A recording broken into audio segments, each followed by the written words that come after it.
परमाणु युद्ध की तैयारी कर रहा है अमेरिका, ब्रेक करिए। न्यूक्लियर बॉम्बर B2 की तैनाती बढ़ा रहा है अमेरिका। देयर यू गो, अमेरिका के राष्ट्रपति डोनाल्ड ट्रंप का बड़ा ऐलान, 20 B2 न्यूक्लियर बॉम्बर्स बनाने का आदेश। 20 B2 बॉम्बर्स। ये वो B2 बॉम्बर है जो बेसिकली एक फेल्ड है। ये देखिए, पुतिन ने अलास्का में B2 बॉम्बर देखे।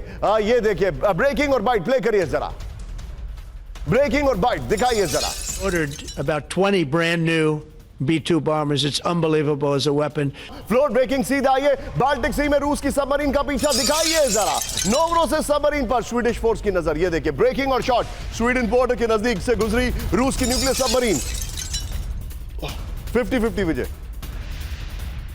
नेटो के वॉरशिप और फाइटर जेट से पीछा किया। बड़ी खबर मैं आपको दिखा रहा हूं, ये देखिए, इस सब के बीच में एक बड़ी खबर। हमारे जितने भी दर्शक हैं, अब जरा इस खबर पर आने के लिए मेरे बगल में इस खबर को ब्रेक करिएगा। रूस के नजदीक नेटो की बहुत बड़ी सैन्य तैनाती, ब्रेक करिए। रूस के नजदीक नेटो की बहुत बड़ी सैन्य तैनाती। रूसी बॉर्डर के नजदीक नेटो के 60,000 सैनिक तैनात हैं। रूस के रक्षा मंत्री बेलोसोव का नेटो पर बड़ा आरोप, सेना की मौजूदगी, पश्चिम की आक्रामक कार्रवाई। बेलोसोव ने कहा है वॉर एक्सरसाइज के नाम पर जासूसी कर रहा है नेटो। बेलोसोव ने कहा है, सीधे इसके फ्लोर पर आइए, बड़ी खबर में दिखा रहा हूं। विजय 3 ब्रेकिंग 3 शॉट तैयार रखेगा। नेटो की बड़ी सैन्य तैनाती। विजय, इससे पहले वाली ब्रेकिंग और शॉट बगल में दिखाते रहिएगा, पीछे स्काई कर दीजिए। रूस के नजदीक नेटो लगातार सैन्य तैनाती बढ़ा रहा है। पूर्वी यूरोप में रूसी बॉर्डर के नजदीक 60,000 सैनिक तैनात हैं। नॉर्वे, एस्टोनिया समेत बाल्टिक देशों में 26,000 सैनिक तैनात हैं। 3 इलाकों में कई बड़े सैन्य अभ्यास कर रहा है नेटो। रूसी बॉर्डर के नजदीक नेटो की सैन्य ड्रिल और जासूसी, ये बड़ी खबर आ रही है। शॉट्स की जगह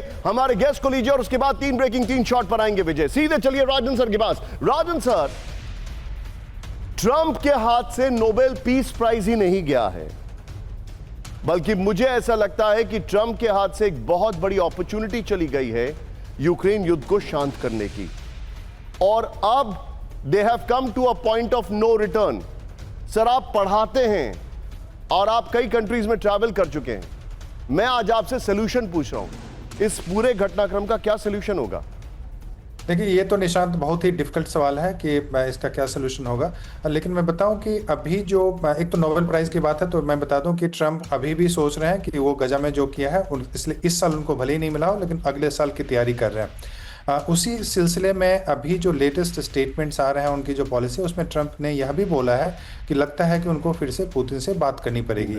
इसी दरमियान कुछ दिन पहले अभी जानते हैं कि हेग्सेट, उनके जो डिफेंस मिनिस्टर हैं, वो नेटो के साथ मीटिंग कर रहे हैं, और वहाँ पे बात यह चल रही है कि क्या टॉमहॉक मिसाइल जो है वो यूक्रेन को दिया जाएगा कि नहीं, रूस के विरोध में प्रयोग करने के लिए।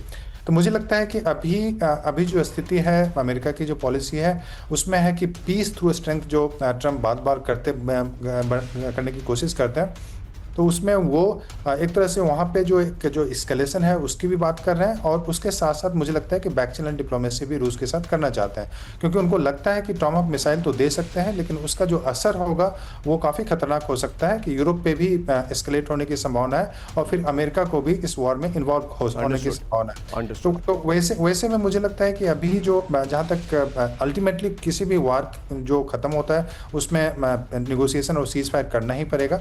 तो ये तो होना है, लेकिन कब होगा यह कहना भी मुश्किल है।